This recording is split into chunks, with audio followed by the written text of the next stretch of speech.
Fala aí, galerinha. Clã bom, clã alagoanos, muito bom.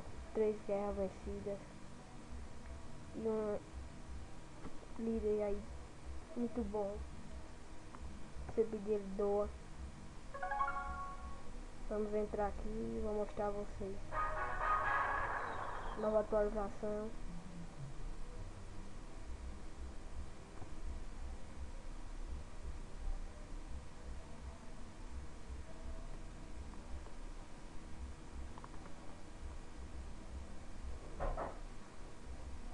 A atualização ficou muito foda. Só pode comprar se for nível 11. Se não for, não compra. Aqui abriu um novo, uma artilharia águia, mas só abre no centro da Vila 11. Exército também abriu um aqui. O grande dirigente, centro da Vila 11 também, mas não vale a pena comprar ele.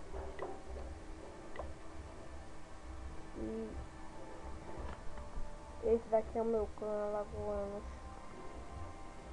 clã bom, de respeito.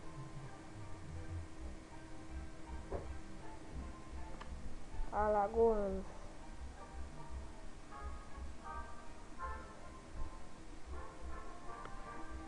Três guerras vencidas. Vou olhar aqui as guerras.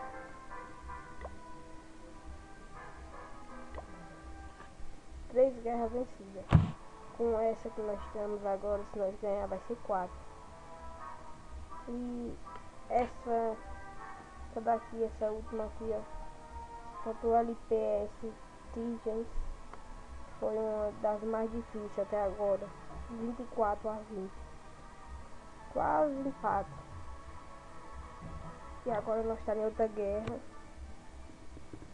E vamos ver se nós ganhamos, né? Tá 33-17. Daqui 10 horas termina. E tá assim, ó. Todas as vilas dele já foram atacadas. As nossas todas não foram. Falta metade ainda. Eles ainda podem ganhar. E assim, vizinha mais ou menos. Mas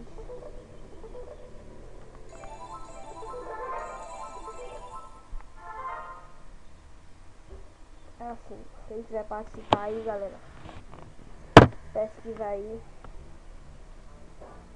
meu clã aqui. Pesquisa aí esse nome aqui, ó. E assim, aqui, ó. Hashtag 8 GOCAGR, ó. Se quiser entrar aí, só dá um convite, nós aceitamos. Isso aí, galera, e até mais.